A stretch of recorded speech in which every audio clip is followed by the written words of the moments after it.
He's got the colors and everything with that 99. Looks really, really sharp. Jeff's ego almost got to match mine this weekend. it got pretty close. I remember this car though, Adam. I mean, this is kind of the start of my career. Here he is going on to win at Daytona. Such a cool paint scheme, and I just, you know, one of the cool parts about this weekend, it brings back so many memories. I think a lot of us can relate to maybe being at the track or watching some of those races with family or friends, and I remember this one as well. I know you did. This was a good one. This was a big moment for you. Anthony Alfredo throwing it back to the early 2000s, and you got that first career win at Charlotte Motor Speedway, filling in for Sterling Marlin. Yeah, and I got to tell you, like, this car, kind of ahead of its time with those neon graphics on it, the silver paint scheme with that bright fluorescent orange graphics on the car. One of the best looking cars, I think, in NASCAR in general. Even I know that I drove it and I got to have some memories in it, but gosh, I remember Sterling driving this car, and it was so many good memories for me looking back, being in Victory Lane right there.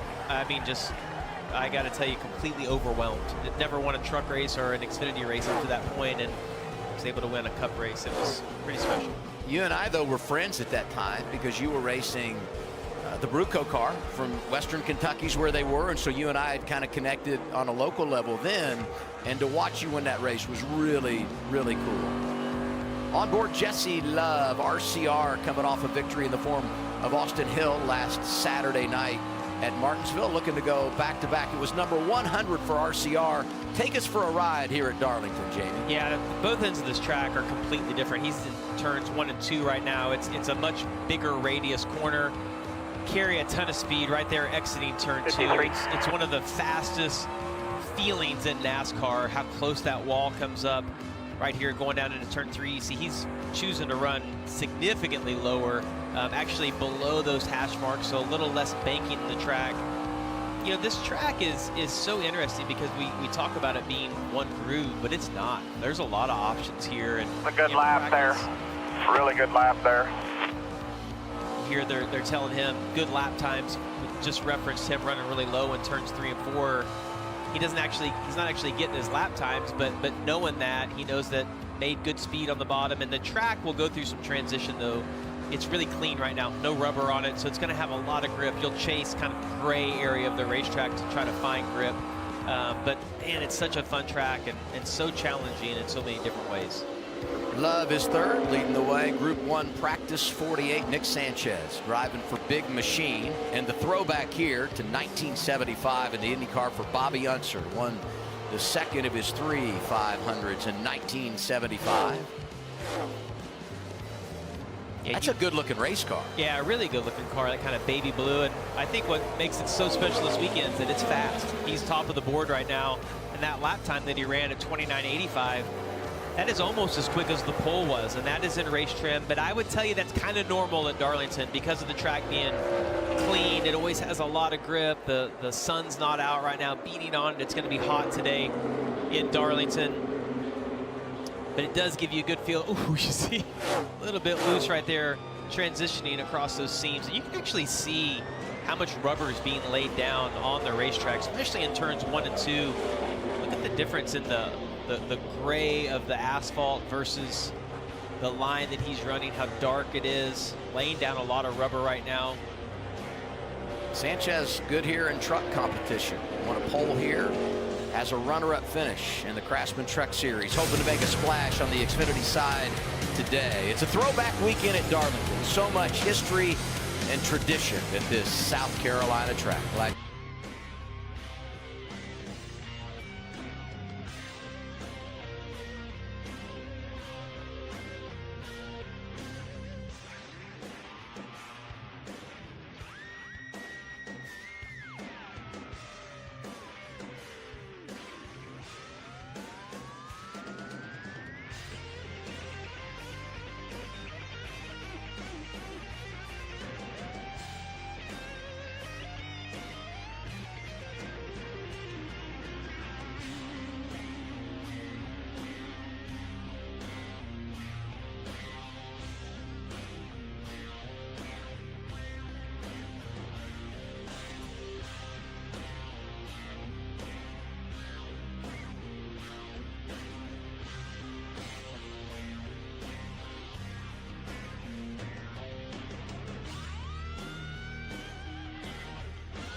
you're on a different sequence of tires, you can't push your car harder than what you're already running, or you'll get into the wall and your day could possibly be over. So it's so narrow on the entry to these corners, it's extremely hard to run side by side. You'll see guys do it for the lead, you see them do it a little bit on restarts, and the tires have a lot of grip. But man, when we get to the end of these runs, it is so slick, it makes it so hard to run side by side. It has got to be hard to resist the temptation just to go out and compete. You know, and that's what you're used to doing all the time, especially if you're someone like Zilic who hasn't experienced this before. We got to report there's some fluid on the track, so they're going to put the red in the air, make sure everything's where it needs to be halfway through this opening group of practice. How about the rookies at the top? Sanchez, Eckes up there. Jesse Love still third.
Bell won here last fall. He's in the 19 in today's race. And Austin Hill making his first Cup start of 2025. Let's visit with Bell. He's with Dylan Welch.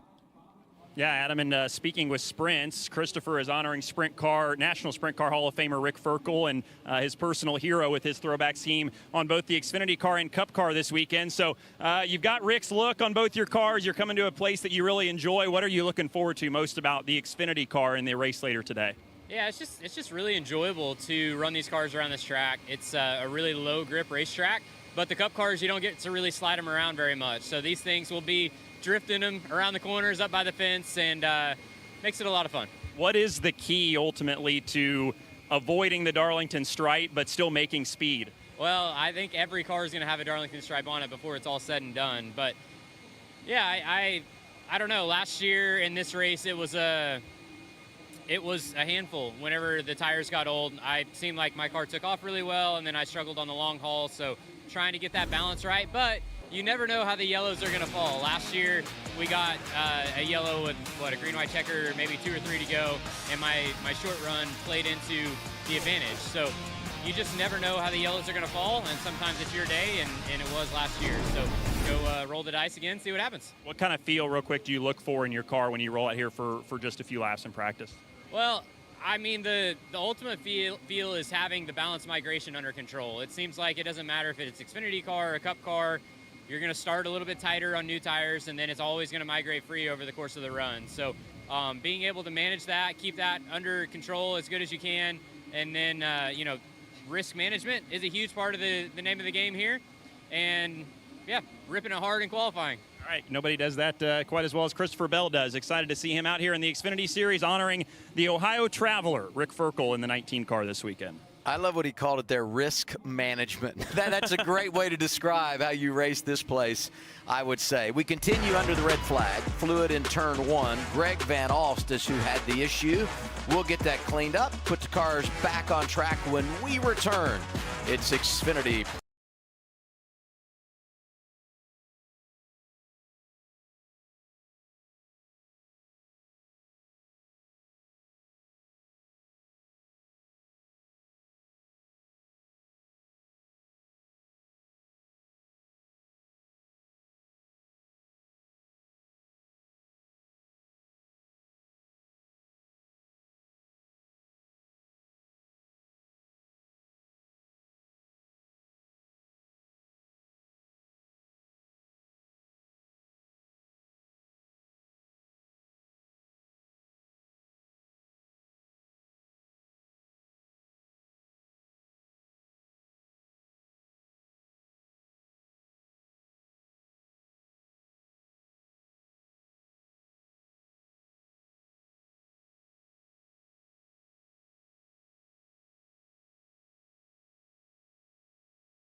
Didn't cause the oil leak. You almost wonder, did he have the oil leak, and that's what put him up into the wall.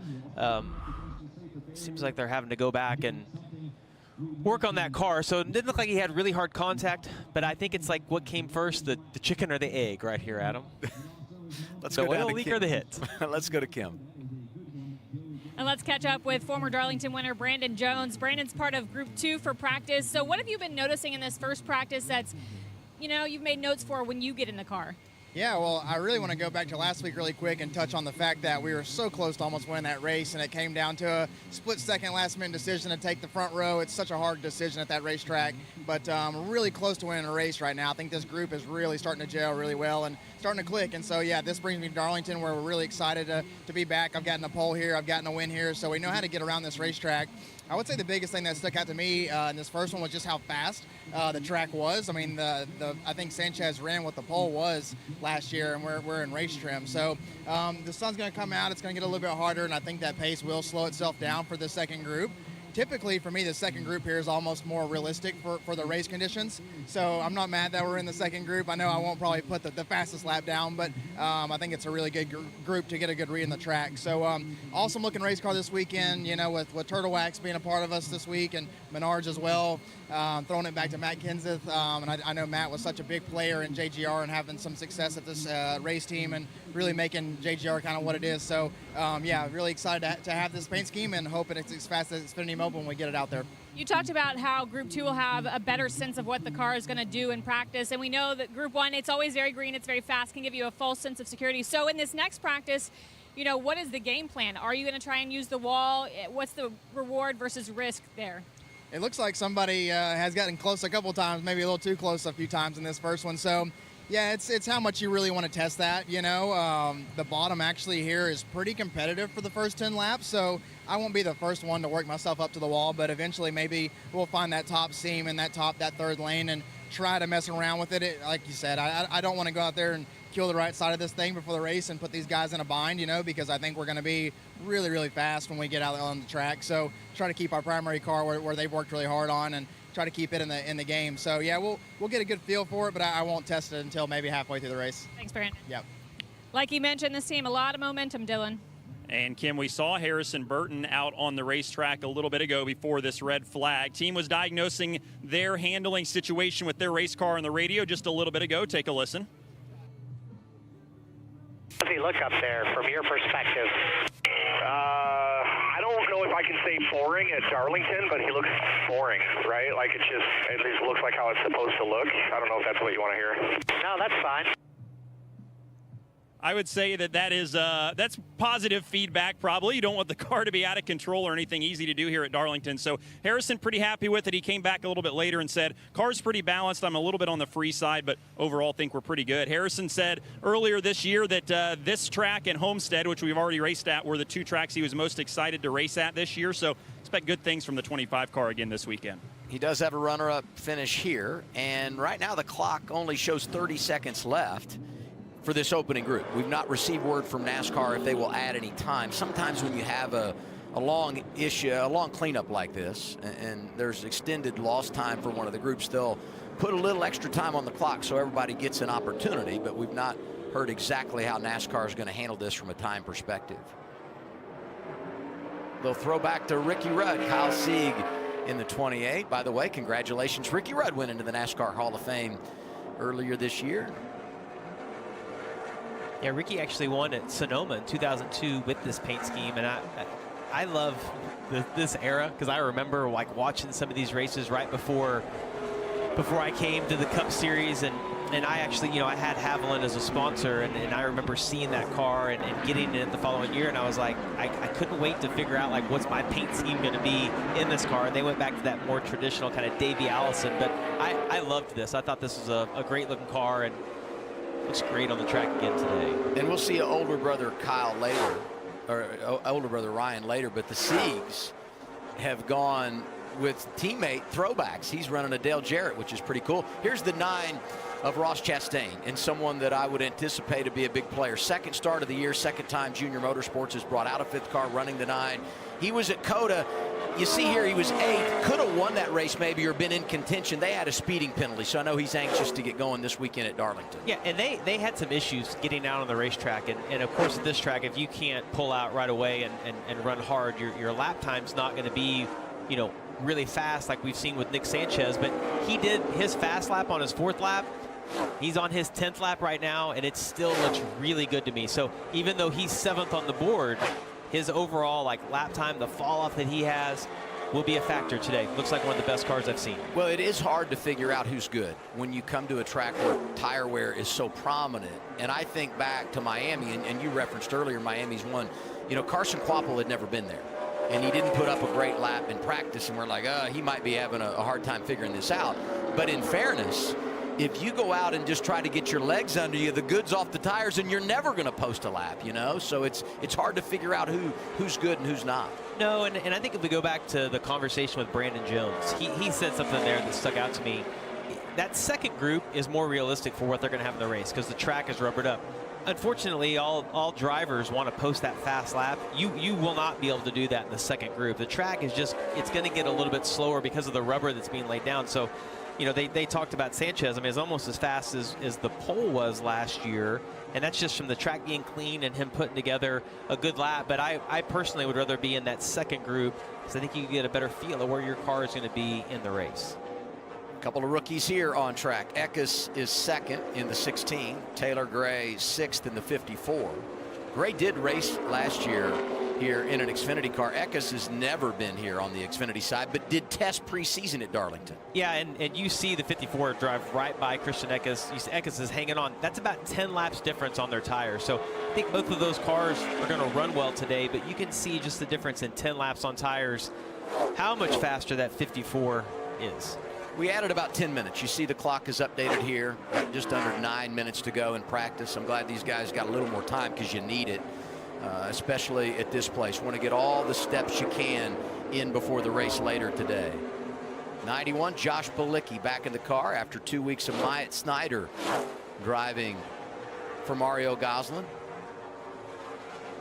What a tough track to have to come back to after not being in the car a couple of weeks. I know we talk about that every week on the show about, you know, it's such an advantage when you're racing every single weekend and being in a car. But you see Josh putting it right up against the wall, trying to get comfortable, feeling like that maybe is where he needs to be on the track. But that's a big challenge for all these guys that aren't full-time to come in here, and especially, you know, a track like Darlington, one of the most challenging tracks in the series. I'm not going to name a favorite when it comes to paint schemes, okay? I like this one too. But I'll say this one's in my top 5. Leland Honeyman Jr.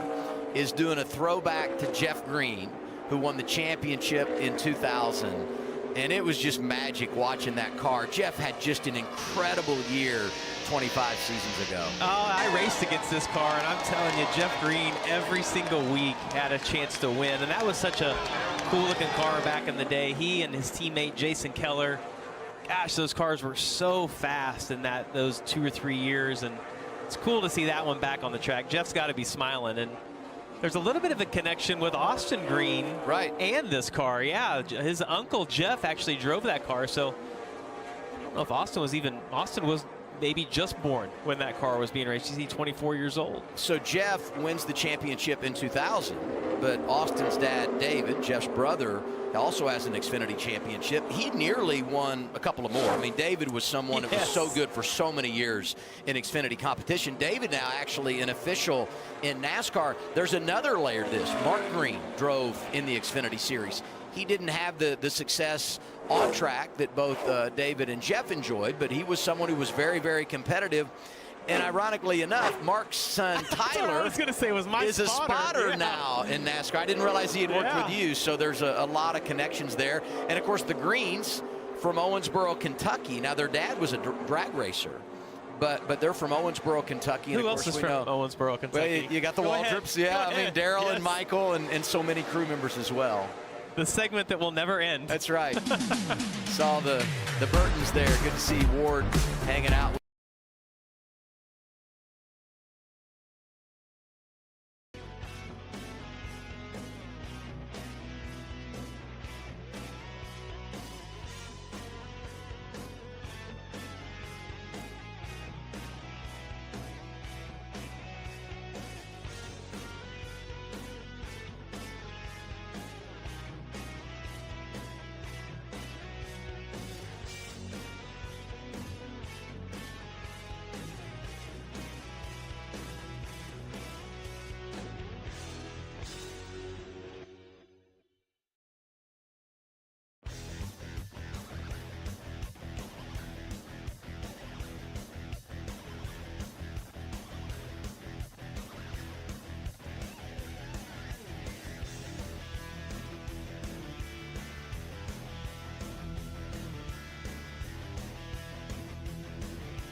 you're going to get on Throwback Weekend, right? It's kind of an unpredictable deal, and the creative minds come together. These Xfinity teams have brought it in Incredible. 2025. Some really, really good stuff. Yeah, and I had this conversation with some drivers this week about doing throwbacks, and they, their reference are like, well, if I do it, I want to remember the car, and I want it to mean something. And these cars that we're seeing in the Xfinity Series, so thankful that these partners and sponsors have allowed them, like in this instance, it looks just like Jeff's car, but obviously the riding is different on the car, which makes it so much fun to watch, especially at such a historic track. But you can't unsee cool Jeff Burton in the 99. You can't, no. You know what I mean? Like, you don't realize how much that is ingrained in you until you come and do this. And it's like boy, it just traps you a little bit when you watch these cars on track, because no offense to Matt DiBenedetto, none all I at see all. is Jeff Burton. But I see that, and I'm going, there comes Jeff Burton. He won a Southern 500. Yeah, I agree. Yeah. Last week, I know you weren't on the broadcast with us, but I think I'm thankful for that. Yeah, probably. Yeah, for many reasons. But, hey, the second stage, the top 5 finishers in the second stage were all rookies. And I look at practice today. There are 5 rookies in this group, and all of them up there in the top 10. And we've said, I mean, it's hard to gauge what a practice lap means here when you look at just that top speed in the session. But it's good to see all of those guys adapting well. Some have been here, some have not. Maybe some in a truck, not in an Xfinity car. But I'm glad to see the rookies continuing to show out in 2025. Let's throw it back with a little Ward Burton. How about it, Kim? Yeah, Adam, the thing is, when you're at Darlington, you never know who you're going to run into. Ward Burton here, former Southern 500 winner, father of Jet Burton. We're looking at this car. He is running a throwback to your rookie paint scheme in the Cup Series. What was your reaction when you saw this? Jeb always surprises me. He's all the things that he does with his partners. AJ Transport, they're from South Boston, Virginia, a great partner of Jeb's and ours. So that was their idea. Really appreciate it. One thing is for certain, Herb is really going to be able to spot it, because that orange and blue pops on the racetrack. Yeah, and as we were looking at the cars on the racetrack, again, you've got a throwback, but some of your competitors, your brother, there's a couple Jeff Burton throwbacks. Does it put you kind of in a time machine to see these cars out here on the track? Sweetie Pie, the time machine is way past now. So no, but it is pretty cool to see the 99 car with my brother Jeff's paint scheme. And I don't think the Hardy car ran against the Exide car, but either way, it's pretty cool. And finally, we've seen quite a few of your throwbacks throughout the years. Is there one that nobody's run yet that you're like, why have you not run this throwback of mine? Well, Ed Ferree loaned me a car, and it came out of my dad's stable. We came here and qualified the top 10 with it. I cannot remember what we did in the race, but there's a lot of paint schemes that Jeff and I had here, yeah.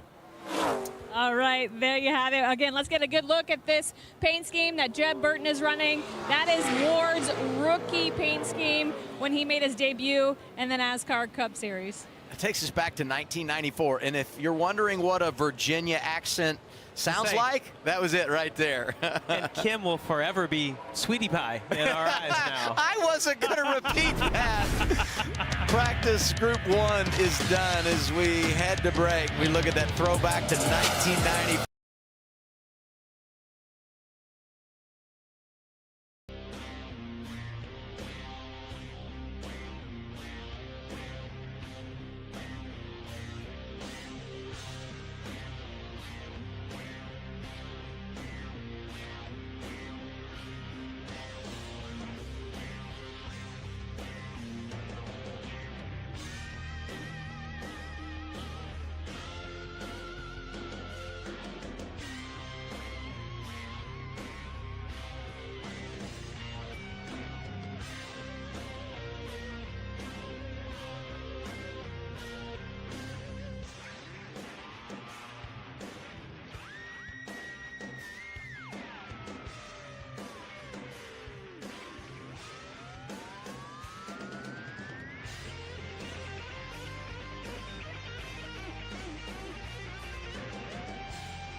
winning the Daytona 500. And if you look on that hood, oh, right there.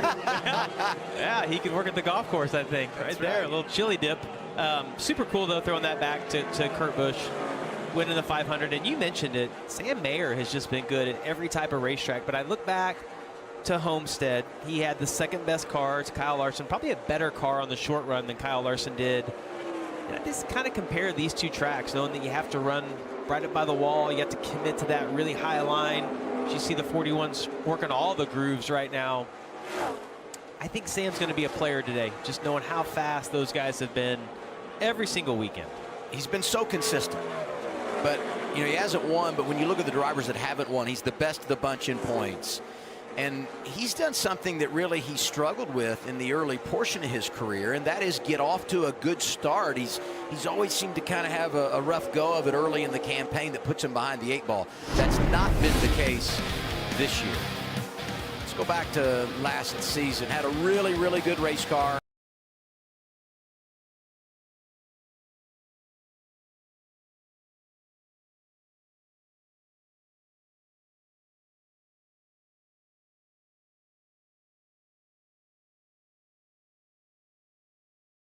Track for him this year. I know we talked about it. I mean, just every type of racetrack we've been to, his first year over here at Haas Factory, those guys, they have just been solid. They've had one of the best cars each and every single week. They're going to find victory lane sooner than later. We referenced what happened here last fall.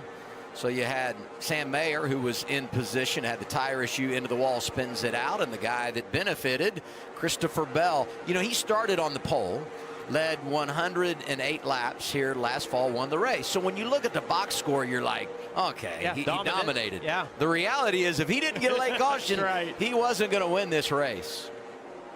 And the throwback for him takes him back to his sprint car days. And when we know, grew up Norman, Oklahoma, racing throughout the Midwest. So cool. Look at that. It is. It's so cool to see those guys before they made it, how young, and the old, kind of old style looking pictures right here. But he's honoring Rick Ferkel, who gave him his first opportunity in a sprint car and really helped him lay the foundation for his racing career. He's grown from there. We lost Rick last January, but a nice tribute to someone who was a mentor for Christopher and meant so much for him and his career. And now we go on board, and he knows how to get around this place. Yeah, the one thing you want to watch, look at the line on that steering wheel. You see it's straight up, maybe just a little bit to the right as he tracks down the straightaway. You want to keep that to the left where it is right now, and as you start to get to the throttle and you see him sawing on the wheel, that just shows how loose that car is. He only has 6 laps on his tires right now, and you see the throttle telemetry on the bottom. A little bit of brake on the entry to turn 3, but then you're just kind of so slow getting back to the throttle. You see him just kind of cracking the throttle. And this is 6 laps on the tires. When we get to 20 or 30 laps, you're almost on the straightaway before you can get the throttle wide open. And there's times, even on the straightaway, it'll spin the tires really late in the run. If you look at the bumper, Bell is 7th. He's the best of the guys in this group, and you know that because all of those drivers in Group 2 will have their position on track highlighted in orange. So Bell, the best of the bunch, right behind his teammate Taylor Gray, who was 6th quick overall and, of course, went out in Group 1. Yeah, that car looks a little bit tight right now to me. He looks like he's holding a lot of wheel in it in the middle of the corner, but you almost want to start a little tight here because it will lose rear grip as the run goes on. Bell's kind of going through that same thing we've seen everybody else doing, just trying to work the bottom, the middle, inner high, inner low, just trying to find grip and see what your balance has on all the different parts of the racetrack. Watching the 19, let's get a report on driver 9. Here's Dylan. Yeah, Ross Chastain was in group number 1, and Jamie, you actually noticed this. Ross went out, ran, I think, a lap, and then came back in and sat in the pit box for a little while. You see him here leaning into the cockpit. They're working on the tint on the windshield. So when Ross initially rolled out in group 1, he reported that the tint was basically too low for his liking on the windshield. So they came back in, readjusted that. I'm assuming pulled one of the strips off of the windshield, and he's just leaning in there now, just checking it, I believe, and just making sure everything still is as he likes it. So at this place, you got to have everything perfect. The driver cockpit is obviously something that these guys are very particular at, all the way down to where the tint is on the windshield. Yeah, that's great stuff, Dylan. And the reason that they're going to have that tint is because as this race ends, the sun's going to be in your eyes getting into turn 3. And we talk about how close you have to run to the wall here. When the sun's in your eyes, you can't see, makes it even more difficult. 26. Ooh. Another one of yours. Looking good. Dean I like Thompson it. driving for Sam Hunt. Takes us back to your Roush Fenway days. Yeah, I got to go over and talk with Sam and Dean earlier this week. And yeah, that's such a cool paint scheme. You see me right here banging doors with Kyle Busch. Looks like he's got me, but he didn't. I got him right at the start finish line. It was never close, really. Oh, it was so cool. That race was over. I didn't know if I'd won. I mean, you see how close it was, and I got all the way to the backstretch, and I'm wanting to scream on the radio because I'm so excited, but I don't know if I've won. I don't want the disappointment if I haven't, but that was an awesome memory. Well, it's fitting, though, that we have, as we get back to the competition side of the things in the here and now, that we have these two together on track. Because Dean Thompson, last 3 races, average finish at 11.3, coming off a career best at Martinsville. And right there with him, Daniel Dye, who's coming off a career best. And he's been the best rookie in the last 3 races, averaging a 9.3. So glad to have another onboard camera with the rookie from Florida. Yeah, we'll ride along with him, see what his wheel looks like. He's in super dirty air behind Dean Thompson right there. You hear him, gosh, he can't get to the throttle, trying to drive back down that hill. Gets a really good run off, though. It looks like Dean maybe got tight. He's going to get to his inside right here. It's so weird seeing that car on the track. I can't tell you how cool that is, and also just so strange to see that car again on the track. Really neat. I will say, though, that like that car doesn't resonate as much. Oh, yeah. To me.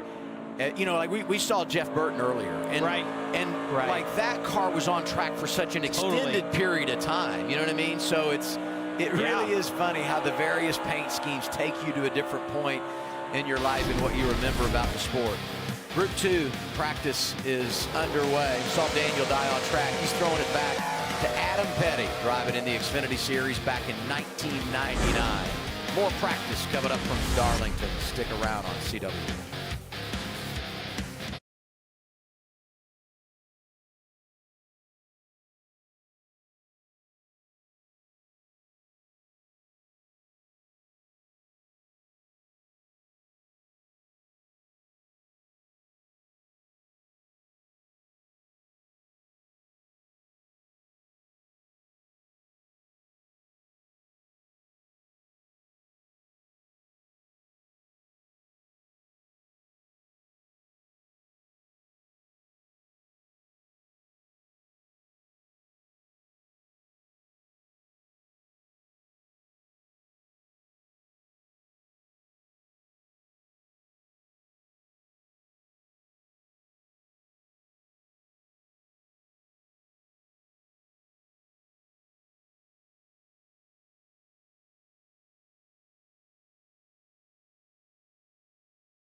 Just over 10 minutes in, Group 2 practice, NASCAR Xfinity Series at the Darlington Raceway with Jamie McMurray. I'm Adam Alexander, Kim Kuhn, Dylan Welch taking it all in on the pit lane today.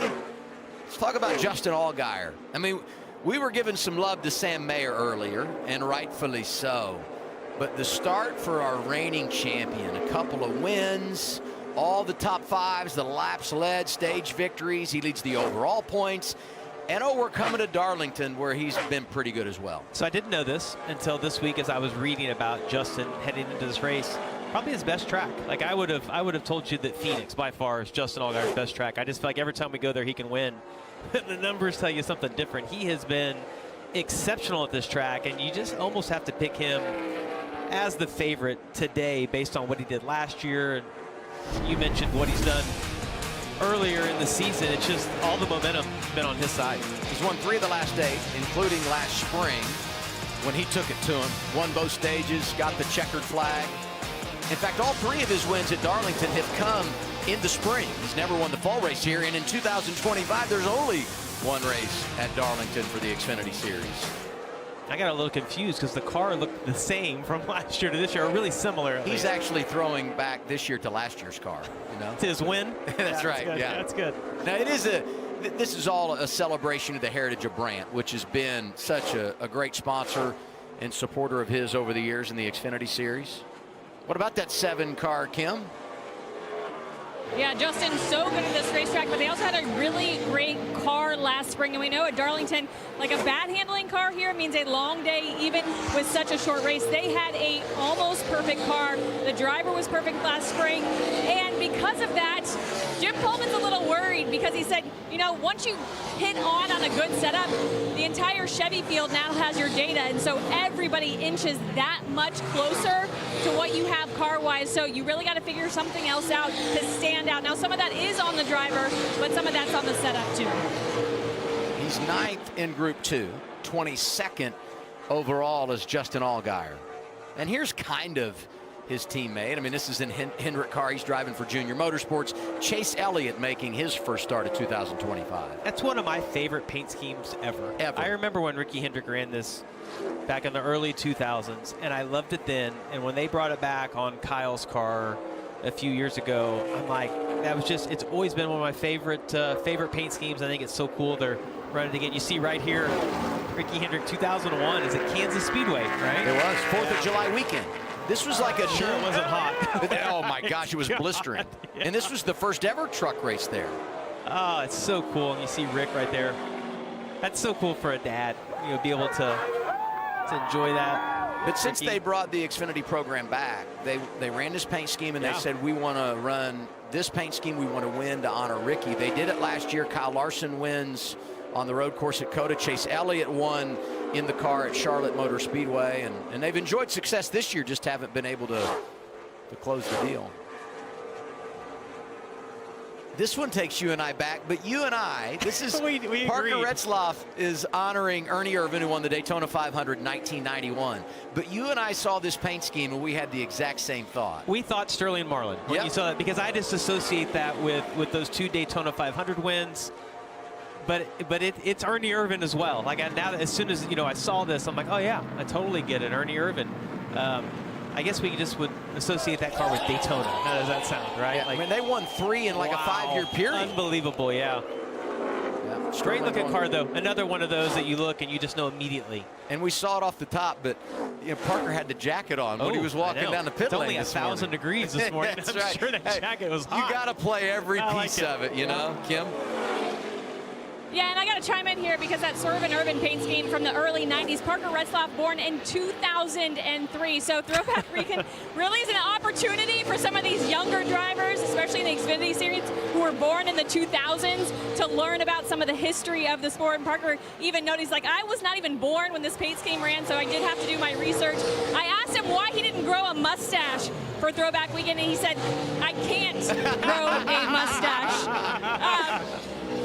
And it's fun, though, for some of these young drivers, though. They're learning about history. You see him there with the jacket. Again, missing the mustache. He could have done a fake mustache, but didn't want to go that far. His favorite driver, though, like if he could pick a throwback from when he grew up watching races, it would be Kyle Larson. That's his favorite driver. Kyle Larson, not quite a throwback driver yet. Not quite, yes. Well, we got Jamie McMurray on the list, so it won't be long. I love that story. And the fact, hey, and I'm sympathetic because I can't either. I was just saying, I can't grow a mustache either. It's okay, Parker. This is not going well for me. Oh, Kim, I blame you. That's so funny. Y'all could have gotten fake mustaches for the booth. Yeah, that's right. And maybe a wig, you know? And this is a great one. I said earlier, I love Leland Honeyman Jr., but this one, it definitely brings back memories for me as a fan, as a broadcaster. But what this paint scheme must mean to you, Jamie. Oh, just incredible. You see right here, this is winning the Daytona 500. I was over at at Junior Motorsports, you know, earlier this week. You see Dale Jr. finish second to me in that race. It was my first race going back to Earnhardt Ganassi Racing at the time. And if you look on the back of that, it said Happy Fishing. And that car, same paint scheme we ran in the I think they call it the Bud Shootout or the Clash. It said Kiss My Bass is what it said initially.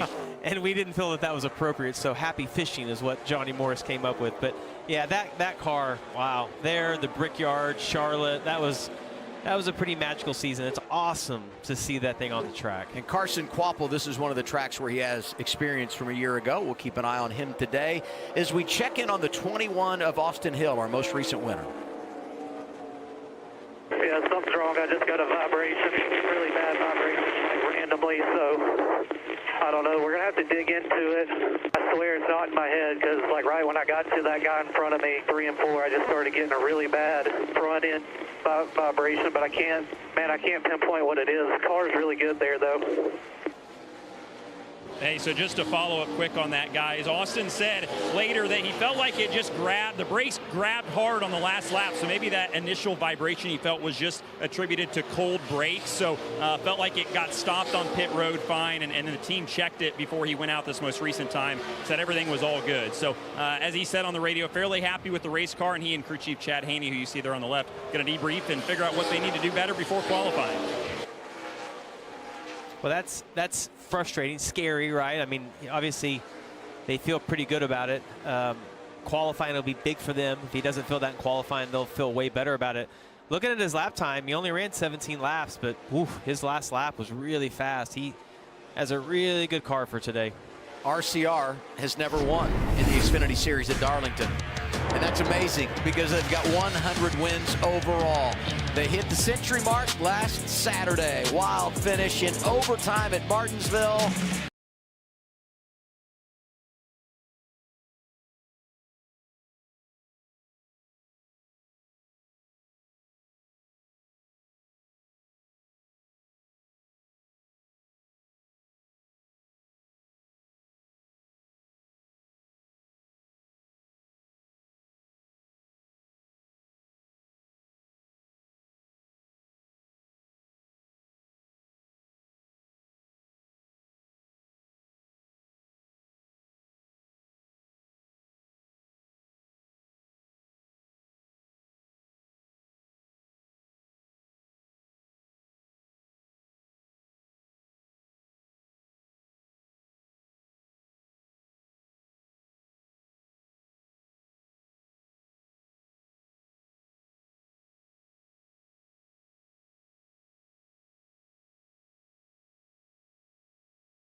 South Carolina team racing at Darlington. This is Jeremy Clements, who last week 400th consecutive start in Xfinity. Wow. He's like a throwback all himself, is Jeremy, and he's got a nice scheme. Oh, and you know, it was interesting to me that Parker Retzloff had to do a little research on Ernie Irvin's car, because I feel like this one, it's obviously even before that. You see 1984 Harry Southern 500 when This is almost like a Richard Petty paint scheme to me, where when I see it, I'm like, that's Boom. Harry Gant, 100%. Like, I just know immediately. And this is before my time, but I feel like we've seen this one a couple of times here at Darlington weekend, and it's awesome every single time. And if he can channel that paint scheme with the success, he'll be really good today, because Harry won here 4 times Xfinity, 4 times in the Cup Series. I saw a clip of Harry. They asked him, you know, these Southern 500s, like, how do you prepare for it? And he's like, roofing. He's like, I put a roof on heading in this weekend. I'm going to race, and I'm going to go home. I'm going to do another one, just working in the heat. And I'm like, you know those old school drivers so that would tough. say, I just drive around town with my windows up and the heat on. Sterling used to say the same thing. Absolutely. Talked to Brandon Jones earlier, but we talk about the paint scheme. 7 wins for Matt Kenseth in 2013. Brandon talked about, what a big moment that was for Joe Gibbs Racing as an organization. Yeah, and I'm really close with Matt Kenseth, and I remember when he went over to Gibbs, there was a little bit of nerves. He'd been at Roush his whole career, and then he went out and just had an epic season. Jason Ratcliffe, the crew chief that year over there with Matt Kenseth, and they just had an incredible season. It's awesome to see Matt getting a little love from Brandon Jones this weekend, having a car on track. He's 7th best right now of those in Group 2. 17th overall was Brandon Jones. Mentioned the fact he won here 2020, led only 2 laps when he won that race. And I've said this a couple of times early this year, but Brandon Jones has 5 career wins, all of them coming at Joe Gibbs Racing. Talked to Ward Burton earlier. Here's Jeb in the 27, throwing it back to 1994 in his father's scheme. I'd like to know Ward's diet, because when he was getting interviewed by Kim, he looked just like he did when he drove this car. Unbelievable, I'm like, isn't unbelievable. it? The guy hasn't aged a bit. I needed Ward yesterday. Why? Back patio, I had a snake. I'm like, where's Ward Burton when you need him? I'm not touching snakes for sure. You're right. Ward thrives on that. Jeb had a good week last week, off to a good start. Brennan Poole, amazing at Martinsville. Gets a top 5. He's going to be dash for cash eligible next week when we get to Bristol. And he's got the Looney Tunes throwback. It's Jeff Gordon at Richmond many years ago. Yeah, and I remember this car because it was unique at the time. See Jeff riding around with his best friend there, Bugs. But that was a cool, and Brennan, though, they put their own little touch on this. I think that's not Bugs on the hood of Brennan's car. I think that's Brennan in a cartoon character on the hood of his car. So pretty creative right there by those guys. I like it. Brennan wasn't bad here last year driving this 44 car. He was really good in the Ganassi cars. That's what I was going to say. Yeah. If you go back to the early days, I guess you would have been his teammate. Yeah, probably, right? He was really good here. He finished top 10 both of those races. Kim? Yeah, and we kind of joking earlier about some of these guys being too young to remember their paintback scheme or their throwback schemes. Not the case for Brennan. Jeff was always Brennan's guy as a kid because they started the same track, Capitol Raceway, right outside of Sacramento. And Brennan actually has his original die cast as a kid of this car. He's brought it here this weekend. The intention was hopefully at some point to take pictures of the die cast with that car. Wow. So, and Brennan still kind of has the boy band hair thing going. I don't know if you noticed, he's got the like blonde. It's not highlights. The whole thing's blonde. Reminds me of you, speaking of throwback. Yeah, well, yeah. In 2005.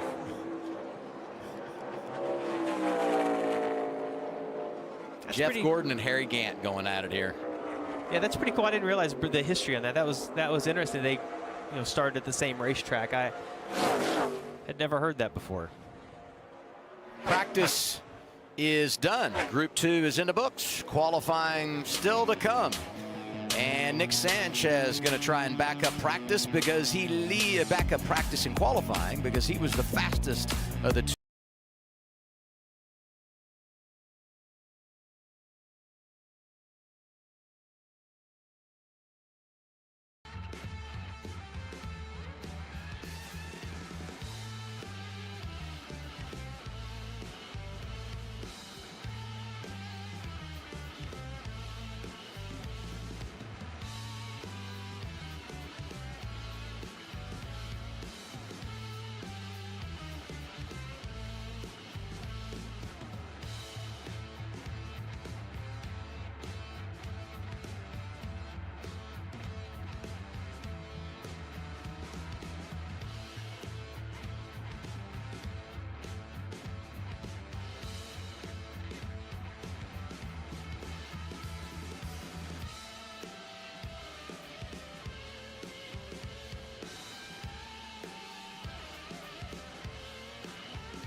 I mean, I think that's Darlington, right? Ideally, we'd want to be in Group 2, but, you know, we played the cards we were dealt, and I think the Big Machine Vaca Spike Cooler Chevrolet is definitely as fast as Xfinity Internet, but I think our long-run pace is kind of the eye-opening thing to me, and we're not really surprised. You know, we came here with a lot of confidence, a lot of prep work's been done for this race, and everything so far has felt pretty good, and really cool to pay tribute to Bobby Unsert's 1975 Indy 500 win, a beautiful race car.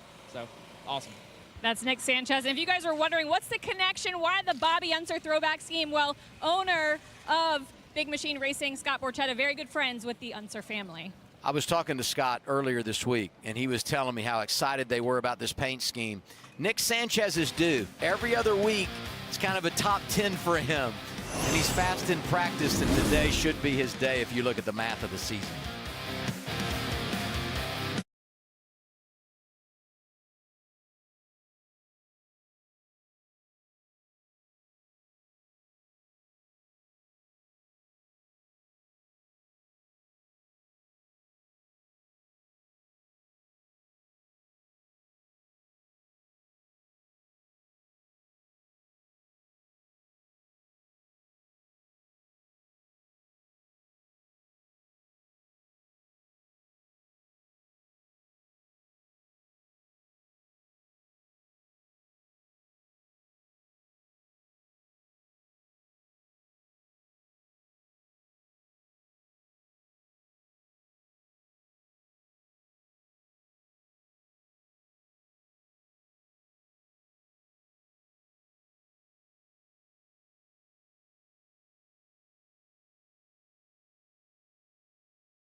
First start at Darlington this weekend, so we were just chatting about this racetrack. It's a fickle old thing, isn't it? Yeah, it's tough.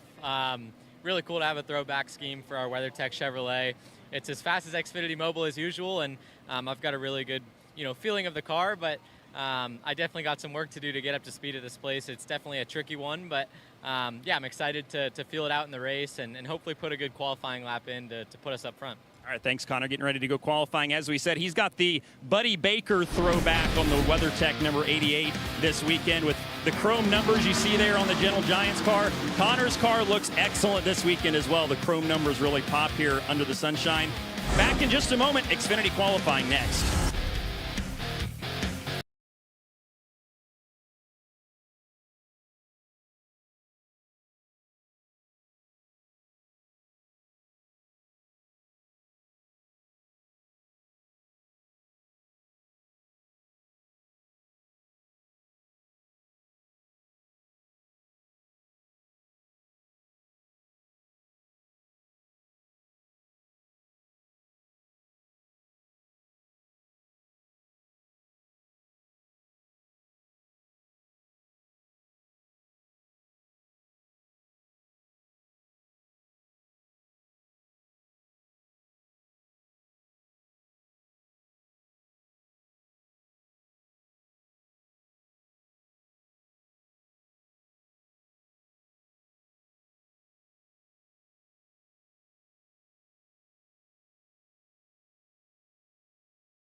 racing.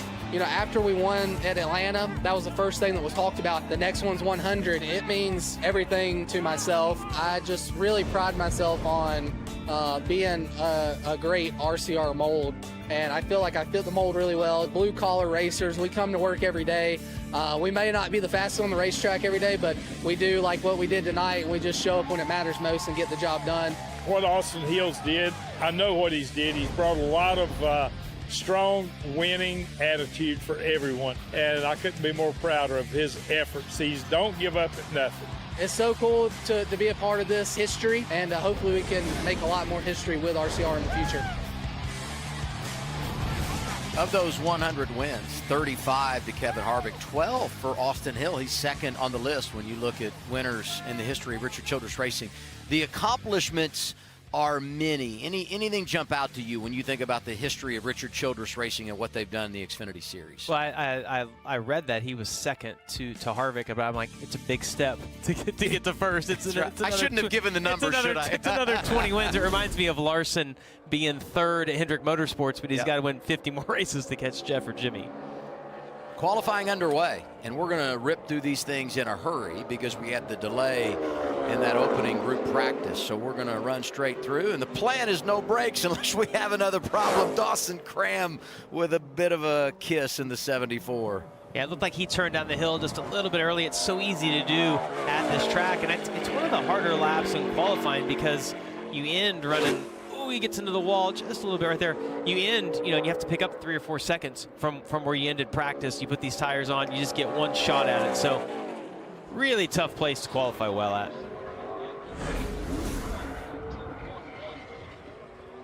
See right here, Dawson has a pretty good hit actually. It's you want to commit on that entry, but you have to almost enter just a little bit higher, or you have all that momentum built up getting into the wall. Looking to make his third start of the year is Dawson Cram. Here's the 9. You know what? He was close. I almost said Chase Elliott. You know what I mean? It's just natural, isn't it? Ross Chastain driving the 9. Yeah, you see Ross is up about 4/10 on what Dawson had just run. Ross entered a little bit higher in turn 3 and is able to run that higher line all the way around. I think you'll see discrepancy there. I think some guys will run down lower depending on the balance of their car. Ross had a pretty good 3 and 4 right there. 30-60 though, I don't think he's going to be happy with that. I think we're going to see pole time be a little quicker. He actually could run like 30, 60s and 70s in race trim at the end. So we'll see, maybe the track has slowed down that much. Well, and he ran a 30-40 in practice. It was top 10. So, I mean, yeah, you never know, and it's going to be some time before we really have perspective. But he's one of those ones that early on you felt like would put a baseline down to give us a gauge on where you need to be. Here's the 32, Austin Green. Really good road racer, not a lot of oval experience, and this is a place that's so difficult. Yeah, you see he turned down away from the wall, probably didn't carry quite a bit enough momentum through the middle of 3 and 4, being able to exit that low after running the top. 31-26. He run in practice 31-33. So I mean, almost laid over top of what he ran, a little bit quicker. But and I would say that's fairly common. Especially if you're in that first group, knowing how much grip the track had. Like if Nick Sanchez can back up what he ran, he'll be thrilled with that because that's close to what the pole was last year. Here you see one of the 3 best-looking cars on the track this weekend. This is the Anthony Alfredo, Jamie McMurray, Sterling Marlin special here. There's a lot of guys that have driven this car, yeah. Anthony putting together a decent lap. I mean, if you see 2/10 off of what Ross ran, so maybe the sun coming out, track warming up, maybe it has lost a little bit of speed. Kim, who are you with? Well, I'll give you one guess based on what you're about to see. We talked about that original die cast of Jeff Gordon's Looney Tunes paint scheme. Brendan Poole pulled it from the archives. What does this mean to you to run this scheme? Yeah, it's pretty cool. Jeff and I started at the same track, a little dirt track called Capitol, just outside Sacramento. So I've always been a big fan, and I think I have just about every single one of his cars been gifted to me over the years. So this was a really fun one to do. I got Looney Tune-ified, I don't know, so pretty cool to see myself on the hood of this thing. And just what a cool weekend. We're really excited, and we had a good practice, so I'm looking forward to it. And it even has, I got to point out the actual car. It even has that chrome illusion. When the sunlight hits it, it turns different colors, just like Jeff's original car had that kind of purple green sheen. They did a fantastic job. Much harder than it looks because this is a vinyl decal, whereas Jeff Gordon's original car was painted. But the biggest thing I got from that interview, I want to see Adam and Jamie Lunified at some time, some point.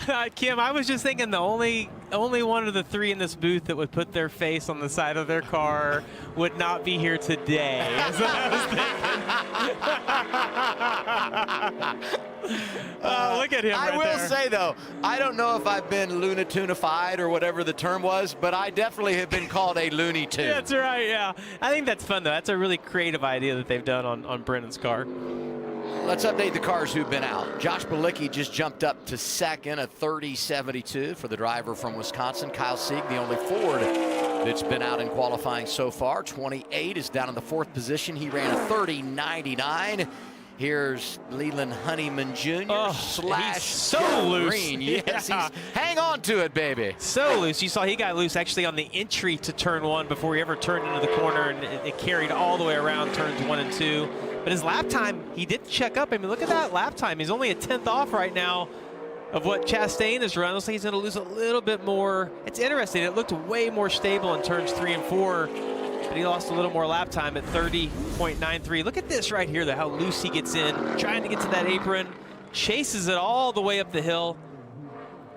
And Adam, I always felt like 1 and 2 is where the lap time was won or lost. Like when I would go run my qualifying laps here, if I could get through 1 and 2, I felt like that was like 90% of the lap. 3 and 4 was a much simpler corner for me. Christian Eckes tracking really well. Couple of tenths to the good as he heads down the back straightaway. Tested here, has a Truck Series win here, and he needs something good to happen. Back-to-back DNFs for the rookie. Man, he's putting a good one down. Yeah, and he was second. He was out in that first group, second quick in the first group. 30.19 is what he runs right there. That's only about 2 tenths off what he ran in practice. So I think that shows you track's about where we expected it to be. Let's hear from Chase Elliott, Dylan. That's right. He is making his first Xfinity start of the year, only Xfinity start of the year in this HendrickCars.com 17 car. So why Darlington? Why is this the one you wanted to come run? It's just been such a struggle, man. I feel like I need help at a lot of places, but this is definitely on the list. So just, thought this was a good one. Ran this one last year. And, obviously Charlotte went really well, but this was an okay race. I felt like it helped me some for Sunday. So just trying to get as many reps as I can at this track. So, yeah, when they asked kind of where my one pick was, I kind of felt like this one. So anyways, appreciate everybody at Hendrick Motorsports, HendrickCars.com. This has become an important program for our company, and just to kind of help, get everybody in a position to be ready to go on Sunday if their name's ever called, and that's a really big deal. So we all take a lot of pride in it, and I've enjoyed being a part of it. So excited about the race. These things are fun to drive. I know everybody says it every week, but it is true, and looking forward to getting going here. Thanks, Chase. He referenced the fact that he ran here last fall, finished 4th, but they fought that car quite a bit. Yeah, and it's always, when you're a Cup driver and you come back to run Xfinity or trucks, you do it for one of two reasons. First off, because it's one of your best tracks and you think you can get a win at it. The other reason is because you feel like you need more laps there. And hearing Chase say that is interesting because he's won here before, but still feels like it's a track that he struggles at. And when you hear those guys talk about the cars are more fun, people ask me, like, well, why is that? We hear him talk about that these cars slide around a little bit more, but I would also tell you that there's no pressure on the Cup guys when they come down here. So, when you have to do it weekend, a little contact right there for David Starr off turn 4. When you have to come back and do this, every single weekend and there's points on the line, that takes a little bit of the fun out of it. So for those guys to come back down, cars sliding around, no pressure, it just makes it more fun. David Starr 10th, and he's the worst of those drivers that have been on track. 11th, Greg Van Alst has got his name in the bumper with a number beside it because he is not going to make a qualifying run. Had the issue in practice. Now we check in on Jesse Love. Was 3rd quick in practice, and if you look at the tracker, not too far off Eckes, who's got the best time so far in qualifying. Yeah, you see he's opted to run just a little lower on entry, slid up a little bit in the middle, fighting that car a little bit through the middle, was able to get back to the throttle. It's going to be close. Is he good? right, that's it. P2, pretty good lap at 30.21. A 30.19 to a 30.21, a couple of 100s behind Christian Eckes. Well, here we go. Fastest guy in practice, Nick Sanchez. We know Christian Eckes, who was second quick, is fast time right now. You see he got up right next to the wall, but then was able to drive back away from it. Looks like he's got a really good exit at turn 2, slid the car really bad. It's going to cost him some time all the way down the backstretch. Can't overdrive it now in 3 and 4, knowing that you've maybe lost a little bit of time. He's committed to run a little bit higher. You hear some radio communication between spotter and crew chief right there. He had a nice comeback from what he lost when he had the slide off of turn 2. See right here, this is on the exit of turn 2 as he's making that transition, getting down to the apron. No contact. You're going to have that all race long. That's a normal lap at Darlington, but it did cost Nick just a little bit of time down the backstretch. Ran a 29.85 in practice, puts a 30.28 on the board. He's third behind Eckes and Love. Here's Mason Massey. Definitely see Jimmy Spencer in Totally. that, right? I mean, like, as soon as I looked up, I'm like, well, that's a Jimmy Spencer throwback without a doubt. Cole Custer's doing a Jimmy Spencer throwback tomorrow as well, so Jimmy getting some love. I'd like to see those guys get out with a little cigar, maybe all wet in their mouth. Well, you know, Jimmy was in the shop with Cole Custer. Yeah. Mason Massey comes across. He is ninth. And here's a look when Jimmy Spencer was driving that 23 car. Such a good era. Like when Winston was a part of NASCAR, it was everywhere, and they had a car. And Jimmy had the Winston car. He had the Smokin' Joes, the Camel. They had all kinds of cool paint schemes. 99 Matt DiBenedetto. Remind everybody, 40 cars here. We only have 38 starting spots. 2 will go home. 32 make it in on speed. So here's the key. Jump in front of 8 guys on speed. You know you'll race later today. Something to keep an eye on. And we've already told you Greg Van Alst not going to make a run in qualifying because of the issues they had in practice. DiBenedetto a couple of tenths off, puts him 4th behind Eckes, Love, and Sanchez. Yeah, he actually went quicker, though, than what he ran in practice, which we haven't seen really anybody be able to do up to this point. So really good lap there by Matt. William Sawalich in the 18, driving for Joe Gibbs Racing.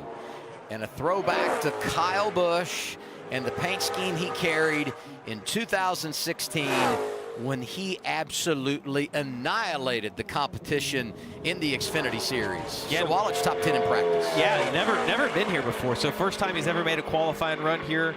Oh, he got in there way too hard into turn 3. Huge contact. Yeah, they'll definitely have to take a look at that car. A lot of damage when you can see the rear end sticking out. He's pushed all those crush panels in.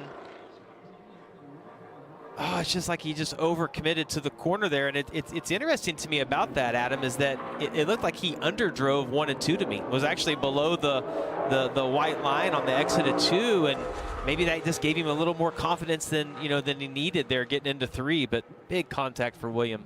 Teammate Taylor Gray got his first career pole 2 weeks ago in Miami, and on a heater here. Lots of green for the rookie out of New Mexico. Yeah, does a really nice job right there. Look at how much time he's making up in turns 3 and 4. He was already on the pole going into 3, and then just did a great job. 30 flat for Taylor Gray. Every week, Adam, impresses me. Every single week. Doesn't put himself in a bad position and is a contender. And it's always something different, right? We mentioned the pole a couple of weeks ago. They've had some bad luck at the end of races where they didn't get the finish that they deserve. And then I would say, last week, obviously we know how the race ended. But if you look back beyond that, he led nearly 100 laps in that race last week. So he continues to check boxes, get better and better. And this is another one of the racetracks where he's been to before, raced here a season ago. So NASCAR is going to go out and check the track because there was significant contact, obviously, as we said, for William Sawalich. Gray runs his lap, comes back in, and now you can figure out if there's any issue here. Well, and they had released Gray already is why, before they realized the contact was Sawalich. Gray was already on the racetrack, so that's why they're taking a break now. Kim? Jeremy Clements with a very handsome throwback, Harry Gant's throwback. But let's talk about qualifying here at Darlington. We always talk about 2 ends of the racetrack being very different. How do you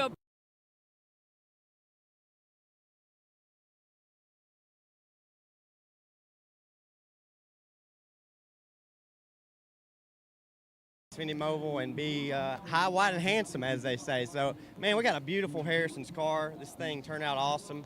Throwing it back to Harry Gant, the man, a legend. So just going to have fun today. I love coming to this track. The only time we get to race here this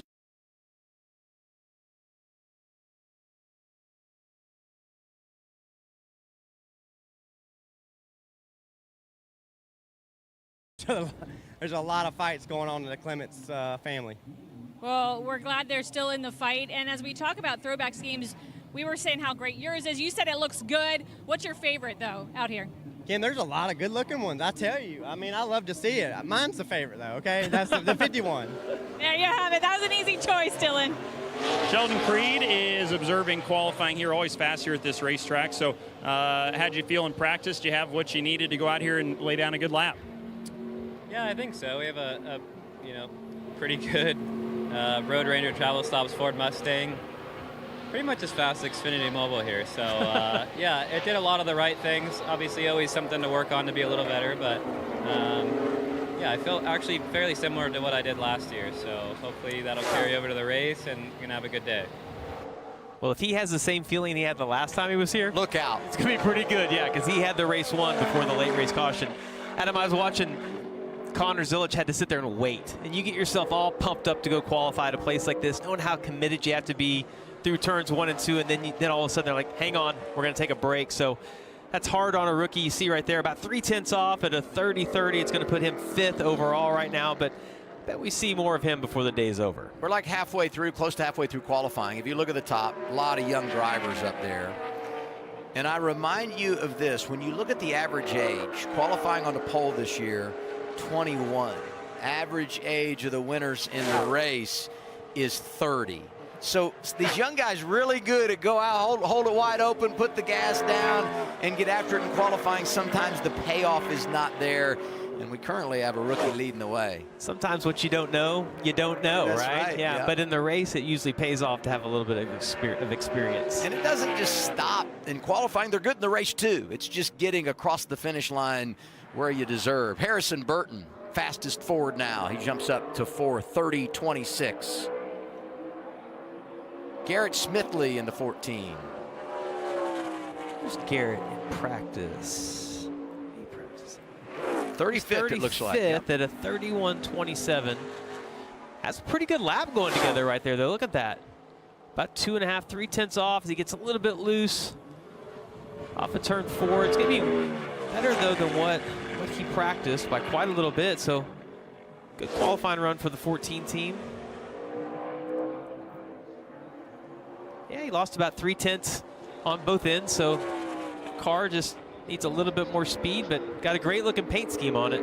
He's 10th to 20, and he's throwing it back to the Hall of Famer. Terry Labonte won at Watkins Glen, 1994. And man, I'm telling you, Adam, every time we look at these throwbacks, it's like 4-wheel drive cars. Like, you just forgot how high that the cars used to be and how good. Look at that. Look at these cars now. They're just so sealed up on the front, all of them right on the ground. But it's kind of cool to look back at some of those old ones. You know, Ryan Ellis made the move in the offseason to a new team.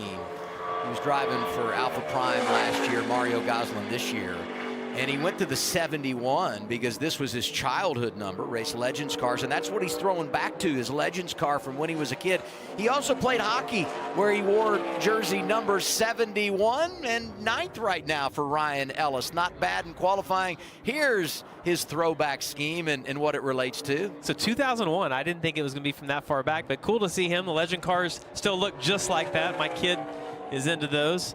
Do a little bit of Legend car racing, but that's pretty cool. Throwing it back to yourself, why not? I like Ryan, stay-at-home dad, and does so many great things on the marketing side to ensure he's got the funds he needs to race on Saturday. Blaine Perkins is out in the 31. Yeah, Blaine got a really good exit off of turn 2. That car looks stable through turns 1 and 2. You see he's elected to run that little bit of a lower line. That's kind of the traditional line here. Enter a little bit low and then run up, get right next to the middle, and then drive back down. Decent lap right there. Going to put him 9th overall to 30.47. About a half a second off of Taylor Gray's quick time. 22 cars in. Greg Van Alst is being credited there, although he didn't make a lap because of what happened in practice. And I'll say it again, 40 cars here, only 38 race. 32 get in on speed, you have to beat 8. So if you're watching your favorite driver and where they fit in, you can do the math on that at home. As you check out our bumper, we send it to Kim. Yeah, and currently Taylor Gray with the top speed in qualifying. Assess your lap, and you think it's going to hold? Yeah, Kim, I hope so. You know, it's kind of so hard to tell here at Darlington. Track changes constantly. So I feel like everyone from Joe Gibbs Racing bought me a really fast Operation Air GR Supra. Just have to stay consistent all day and keep up with the balance in the track. And I think we're as fast as Xfinity Mobile, so we'll see. And then what does this week look like for you after Martinsville and the fallout there? Was it focus forward? How would you describe it? Yeah, definitely focus forward. You know, it's behind us, right? There's nothing that's going to change it. I'm not going to go get the clock. So, yeah, focus forward and you know, search for another trophy. I love how he's handled this situation because it's tough for everyone involved. Let's remind you of what Kim was asking about there in the interview. Taylor Gray in charge late in this race. Sammy Smith in overtime. They had traded barbs, but Sammy gets to him, pushes him out of the way, and obviously the penalties follow. Yeah, and I'm with you. I mean, best way to handle it, because the reality is we're all human, and what you want to say is what you actually think, right? But it doesn't do any good, and I think Jason Ratcliffe's probably a great leader for him in situations like that. You see things obviously got a little bit heated at the Infield Care Center afterwards. Those guys, they have a little bit of a history. They've been friends. They've went at it before, but man, going out and doing what he did right here, oof, that's the best medicine you can have. Pause in qualifying because there was some debris on the front straightaway. I'll say this, I wasn't a race car driver, you were, but I would pick my fights very carefully. Those are two dudes I would not want to be on the wrong side of. Hey, and I heard Boyer say, they just ought to let him fight. Let him fight. And I'm like, well, yeah, because you're kind of big. I'm like, I weigh 145 pounds. I'm like, I wasn't going to fight anybody. Like, there's no way. You think he was ready Terrible. to fight? Remember Phoenix when he went after Jeff Gordon? If he could breathe when he got there, he was ready to fight. He ran a 200-yard dash and then went after Gordon in the garage. So here are the penalties. $25,000 for Sammy Smith. He lost 50 points. And it speaks to how good his season has been because despite the fact he loses those 50 points, he stays above the cut line, as you saw there. A little bit of a monetary fine for Gray, and Jeff Burton got dinged as well. And now we go back to qualifying. And Brandon Jones seeing what he can do. A couple of Gibbs Toyotas have already been out there. Gray at the top. Sawalich is 7th. And Jones, who has a pole here, has got a good lap going. Yeah, and he's a really good qualifier in general. His teammate obviously has fast time right now. You see, looks like he's actually going to be able to beat it.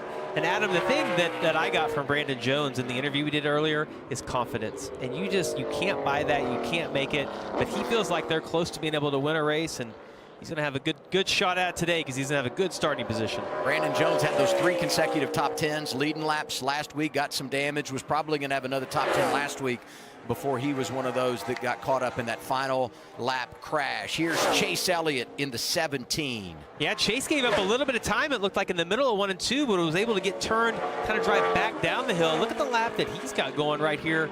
Into turn 3, committed to a little higher. He's going to get right up next to the wall in the middle. But, man, it shows you both Taylor Gray and Brandon Jones, those Gibbs cars, super quick from the middle of turns 3 and 4 on exit. Alex Bowman did put this car on the pole earlier this season at Phoenix. Chase Elliott goes 3rd, 30.096 seconds. Dylan? See if we can grab Justin Allgaier here before he goes to qualify. So this was the Boots joke, not mine, but are you throwing back to your win last year? It is similar. It is a little different. We have the Brand Chemical logo on it this year instead of the Brand Professional Agriculture. But, you know, really cool. I love Throwback Weekend. You know, somebody who's been around the sport for a long time, and, you know, there's so many cars that are in the field that are like, man, that's some of them I raced against. I think I'm pretty sure. So that's a little awkward, but really proud of our team.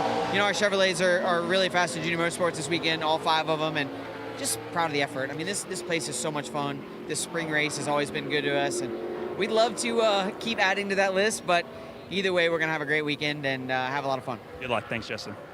Did he make fun of us? Maybe a little bit. I think Dylan made fun of us. Yeah. Well, maybe it was just giving us credit. I thought the joke was pretty good. I thought it was good, too. Yeah, that was witty.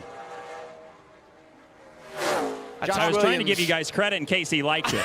That's good. That's good. That's right. Yeah. Well, really good lap right here going for Carson Quapple. Looked like he was actually high on the exit of turn 2, but it's worked for him. Oh, man, he committed into turn 3. You see he slides up. Going to get a good exit. I'm telling you, great job by him, knowing that he's never been here before. And the same thing with Zilich. you know, having to go out and do that first qualifying lap, but third overall to 30.05. He did the old Bass Pro Chevy some justice right there. He goes to third, want to pay off the 11 of Josh Williams, who was 16th. He qualified while we were visiting with Justin. 51, Jeremy Clements. I want to have as much fun in life as Jeremy Clements. Every time we interview him, it puts a smile on my face. He has such a good attitude with everything. It seems like he's having so much fun. You know, Darlington's special to him, being from South Carolina. Gosh, every time we talk to him, I'm like, man, he seems like he's in a good place. All about perspective, right? He's got a young kid at home. He talked about the health issues with some of those in his family, those he loves, and despite all that, he's able to put a smile on his face and have such a wonderful, fresh approach. Said what it would mean for him to win here. You know it would. He's won twice in his career. Clements is 10th in qualifying. Here is Chris Wright, one of the 13 drivers who either matched or recorded their best run of the season last Saturday at Martinsville. Yeah, you have chaos like that. People are able to capitalize on it. He stayed out of all that mess and was able to get a great run. So good for Chris Wright. First career top 10 for driving. Pretty good lap he's got going on here. Look at that, only 2/10 off right here entering turn 3. Gosh, he got right up there by the wall as well. Looks like he gets a little bit loose. But like a lot of cars we've seen, Adam, that 3 and 4 seems like it's where the Gibbs cars have been so good today. But that's a great lap. 7th overall right now at a 30.26. He's got to be thrilled with that. Confidence will do a lot for you, won't it? It's amazing, right? I mean, we talked about the fact he's a golfer. I mean, when you're hitting the ball down the middle, all of a sudden, that was a birdie putt right there. You feel good about your wedge. Yeah. I never feel good about my putter, though, ever. You know. Throwing it back to Ernie Irvin, and Jamie and I are going to say slash. Maybe Sterling Marlin when he won those Daytona 500s. Yeah. Parker Retzloff in the 4. Such a good qualifier. We talk about it every week on here. He's able to get a little more out of the car than sometimes what the car has in it. But again, look at that. He's about a 10th off in 3 and 4. He chose to run lower, which made it look like the middle of 3 and 4 is better, I think, because of the distance. But you just lose so much momentum on exit if you can't make up enough on entry to the middle when you run the lower lane. Retzloff is 16th. Here's his old teammate, Jeb Burton, in the 27. Any chance you could call this in a Ward Burton accent throughout the rest of this lap? I can't do it. No. We should get Kim to do it. You definitely don't want that. That's right. I'm not even going to try. No, I know. In my mind, I'm sorry. I'm formulating a plan, and I just can't get there. I get it. Good lap going by Jeb Burton. Let's see if he can have a little better 3 and 4 than what we've seen some of these other guys. Again, he ran just a little bit lower, didn't get up by the wall, but man, they just don't have the momentum. I'm telling you, the Taylor Gray and Brandon Jones, exceptional job through turns 3 and 4 on their laps. And we shouldn't be surprised at that. You know, since 2020, it's been crazy here at Darlington. We've only had qualifying 4 times. We've had rain a lot, right? But when we have qualifying, it's Joe Gibbs Racing that is dominated. And here's another driver that you have high expectations for. Teammates at the top. Jones leads Gray. Here's Christopher Bell. Yeah, listen to his throttle right here. He got back to it, was able to stay committed right there on the exit of turn 2. You see right there in the bottom right, 700's up. Oh, he got loose on the entry to turn 3. Still able to get back to the gas. It's going to be really close. He's going to be right up there with all 3 of his teammates. He had money in the bank and just enough by 4 1/1000ths of a second. Good save there. Christopher Bell in front of Brandon Jones. That's called a butt pucker right there, getting into turn 3. His butt puckered. There's no doubt about it. Thank you for that. That's expert analysis right there. Well, that's what happened. That's what he's going to say when we interview him. I mean, with 3 drivers in the field, throw back to your scheme. You can get away with using that kind of terminology on the broadcast. Yeah. Dean Thompson in the 26, another Toyota driving for Sam Hunt. Yeah, I had such a great time going over and visiting with Sam Hunt and Dean at their shop the other day. It was fun to get to catch up with these guys, and they're having a great season. You know what? I mean, like, it's been pretty impressive to see what Dean's done the last 3 weeks. 22nd for Dean. Pucker up. Here's Christopher Bell. Look at that. And on the pole. Unbelievable job by Bell to be able to. You can't give it to him. Yeah, I mean, he's there now. He's on the pole at this moment is what I should have said. But what that shows you is that there's a little bit of room, right? I mean, if he puts that whole lap together, it's maybe 2/10 quicker. 8 cars to go. The first, the 8 car of Sammy Smith. You know what I want? I want the 8 and the 54 to qualify right next to each other, Adam. That's what I want to see. Just stir the pot, Jamie. Well, he's going to have a good 3 and 4 if he's going to do it. He committed, though, on the entry. And he made up a lot of ground. Is he going to lose it on exit? A little bit, about a wash, honestly. He was about 3/10 off getting into turn 3. You see 8th overall at a 30-23.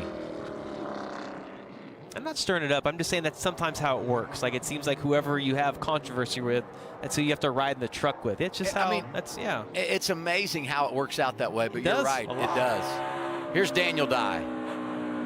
You see he clipped the apron just a little bit getting into turn 1. Sometimes you can make that work. It depends on the balance of your car. If your car's tight, you want that apron to help it turn just a little bit.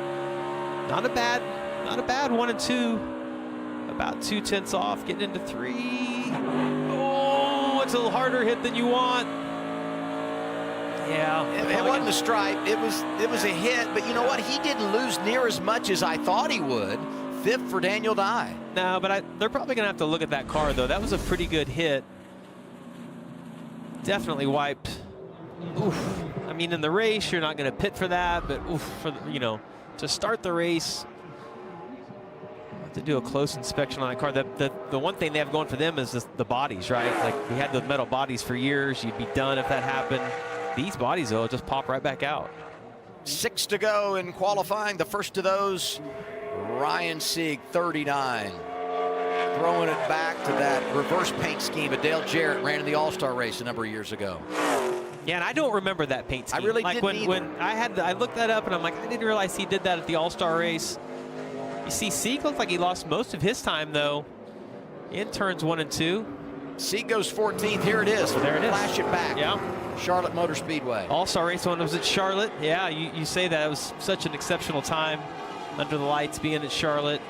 Man, Dale Jarrett in that time. Oh, so fast. And he's running the reverse paint scheme. I will say this, the actual quality care, I mean, that was one of my iconic, favorites. For sure. Yep. Yeah, one of those ones you look at and you just know exactly who it is. Brennan Poole, 44. Coming off that top 5 finish last Saturday at Martinsville. We talked during practice. This has been a decent track for him, and the tracker fairly friendly. Yeah, you mentioned he's got a little bit of the momentum. Had a top 5 finish at Martinsville. Gives you a little pep in your step. 19th is where he ends up here. I'm curious if you're this team and you know what's on the line next week at Bristol. Gosh, you got to have that circled. I mean, you do. Yeah. And not that you would ever throw away Darlington, because this has been a good track for him, but I definitely would have eyes forward if I was that group, a chance to win $100,000 in the Dash for Cash. Mayer, the first of 4 to go in the 41. Ooh, look at that tracker. He was committed into turn 1. It looks like he's going to be able to make it stick. You don't really see that car getting out from underneath him, which is great feeling as a driver. What's he doing 3 and 4? I saw him do this in practice on his opening laps. You see he gained a lot of time on entry by running that lower line, but he's going to pay the penalty on exit. You just cannot get as good of an exit with that. You have to make up so much on entry for it to balance out. But still, great lap. At one point, he was over 2/10 to the good. You know what I mean? And as you said, he gave it back. It was remarkable, the difference there. And it really gives you insight to the different approaches of the driver. So Mayer's 4th behind those Toyotas. He's obviously the fastest forward. Here comes his teammate Sheldon Creed. Yeah, and the one thing we're going to watch in the race with Creed is he is all over it right there. He's one of those guys that can commit to running that higher line on the entry to 1 and on the exit to 2. Not going to pay off, like, right now qualifying looks like they're a little bit off, but oh, that car's loose into 3. He does such a good job being able to run by the wall and be consistent, and it makes him so fast at the end of these runs. 9th for Sheldon Creed. 2 Fords in the top 10. And we mentioned, the heartbreak here last year when he was going to win if the caution didn't come out. He does have a runner-up in Xfinity.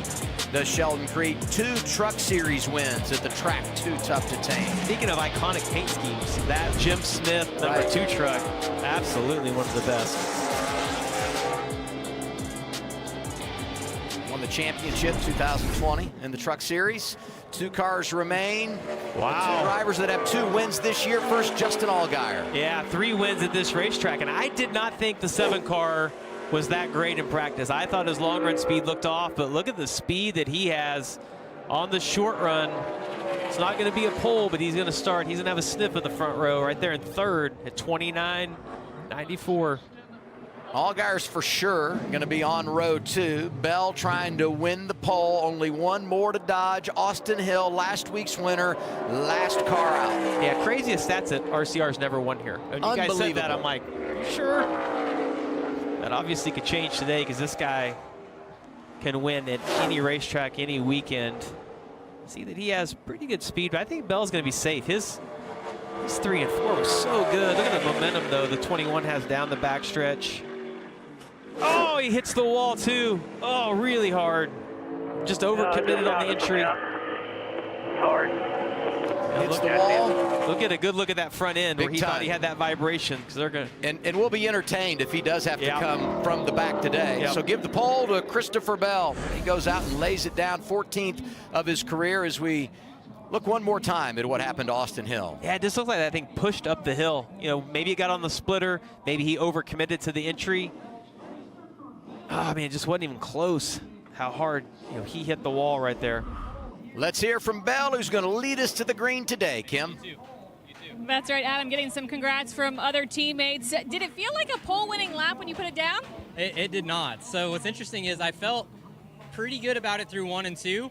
And then 3 and 4, I felt completely out of control down there. And then, looking at the guys that were qualifying after me, they were able to maintain through 1 and 2, and then it appeared that I had a pretty good 3 and 4. So, yeah, I guess out of control is fast, but this Sport Clips Supra is really, really fun to drive. It's so fun to drive, and obviously having the throwback scheme on it to my mentor Rick Ferkel is really special. This is a special weekend for me to have the Ferkel family here. They'll be with us for the Cup race tomorrow and the Xfinity race today. So hopefully this Supra is as fast as Xfinity Mobile. Last time we were here in the Xfinity Series, you were the one in victory lane. You did it from the pole then. As a driver, you're starting P1. What's on your list of things you have to do to repeat here? Well, I don't know. I mean, last year my car was so tilted towards the front side that I had a ton of front side speed, and I really lacked a lot of backside speed compared to my teammate Sheldon last year. And so you ask for that to be tilted a little bit better, but the way that the race worked out, it still worked out in my favor having a yellow flag at the end. So you just never know how these races are going to go, and that's what makes them really hard to win. So my balance today feels a lot different than what it did last year because it doesn't go as loose over the long run. So hopefully that's a good sign. We were still lacking a little bit of pace, so we just don't know how it's going to go. But we know one thing: we got the track position to start. Congratulations. Thank you. That is Christopher Bell. JGR always bringing fast cars to Darlington Raceway when it comes to pole qualifying, Dylan. And it's a all JGR front row with Brandon Jones starting outside of row number 1 later this afternoon. So we were watching all the Gibbs cars. Seems like you guys obviously were really good. Where were you most happy with your race car and what it was doing?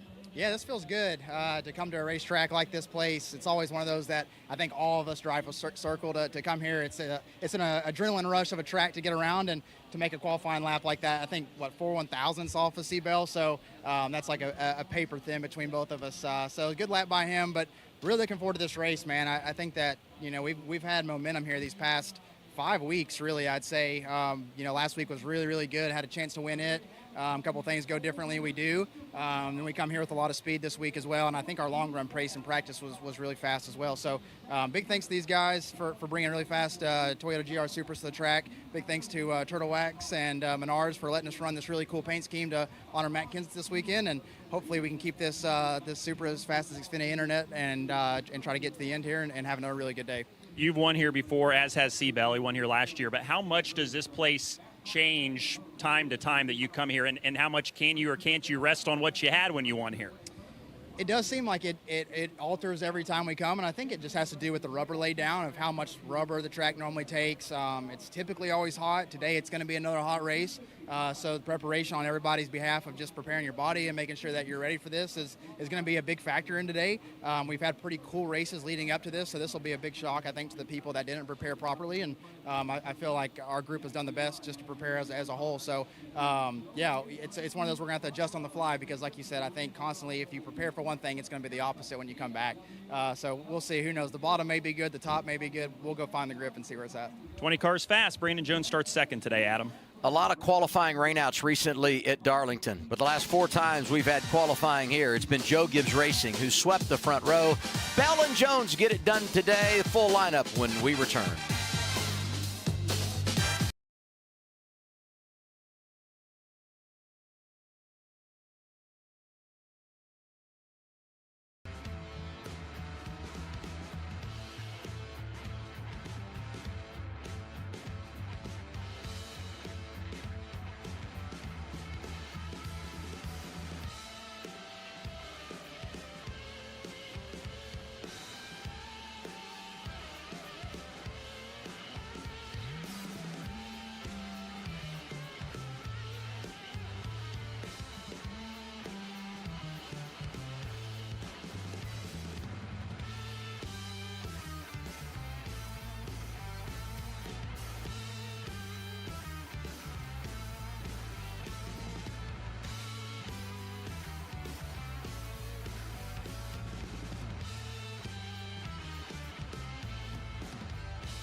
Here's Dylan. And Austin Hill's on his way to the Cup garage, but exciting qualifying lap in the Xfinity car here. So what happened? Just full send into 3, and I thought it was going to stick, and as soon as I touched the brake pedal and landed, it just took off from me. And watching the replay, it don't really do it justice. I hit it pretty hard. I got lucky that I pancaked it the way that I did and didn't hit right front first, but feel so bad to everybody on our number 21 Bennett Chevrolet. Had a really good practice effort. I felt good about the car. There was a few things that we were working on. There were some things I was feeling inside the car that I didn't really like, but I thought we were going to have a good, solid qualifying effort, maybe qualify somewhere in the top 10, and now we got to come from the trunk. So hopefully I can make it up to the entire 21 team when green flag comes around here later this afternoon. Thanks, Austin. Hate that for him. Qualified 19th, got ground to make up. Could have to come from the rear depending on their evaluation. Top 3 have all won here, Jamie. Yeah, got a lot of good guys up front, but look at Carson Quapple. See good starting position for him. I thought Sam Mayer maybe had one of the best cars in practice. See what he can do. Jesse Love, we talk about RCR being shut out at Darlington. Sammy Smith, row 6, trying to come back from some of those frustrations of a week ago. Yeah, Chris Wright, look at that qualifying position. You see, great job by the 5 team this week. Row 14, Ross Chastain. Ooh. Got some ground to make up at the start of this race. Yeah, did not qualify well. I was surprised by that because I thought he had a really good car in practice on the longer run, which we're going to get today. A couple of drivers missed the show. Austin Green, Dawson Cram. And a couple of Jamie McMurray throwbacks coming from deep. Among them, the 42 of Anthony Alfredo. Call him if you would, please. Yeah, give him some I thought. might get Sterling to call him. Okay, you know, you give go. him a little advice. Kim? JGR dominance out front. You'll start 3rd. You told me it was good on the long run. Is that enough? I hope so. You know, I told you before we qualified that qualifying was going to be the question mark for me, and it really always is. But really proud of everybody on this Brent Fresh Strike Ultra Chevrolet. I feel like all 5 of our junior motorsports Chevys were really good in practice, really good on the long run, and now it's just cup rubber managing the day. But not quite as fast as Xfinity Mobile. But what I was showing you off camera is there's only a couple of hundredths of a second between that top 5. So disappointed at 3rd, but still a great qualifying effort. Looking forward to today's race. Justin dominated this race last year. We'll see what he has here today. Yeah, and this is only the 2nd time in 2025 that a Chevy has not started on the pole. Taylor Gray getting it done a couple of weeks ago today. Christopher Bell. Other than that, it's been all Chevys. And he mentioned the speed of the junior motorsports cars.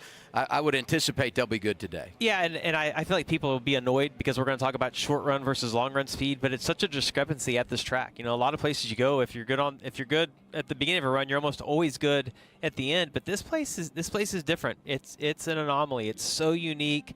Because of the shape of the racetrack, because of the lap time fall off that you see at this track, you can have a car. Christopher Bell had it last year. Good on the short run, but just went way too loose on the long run. And that's going to be the balance the guys are going to have to try to find in the race today. I was surprised by Allgaier's lap. I didn't think he was that good, but then we do this interview, and he felt very confident in it. And I would have more faith in what he thinks about his car than maybe what we saw in practice. The other thing I would say is mental approach to this race.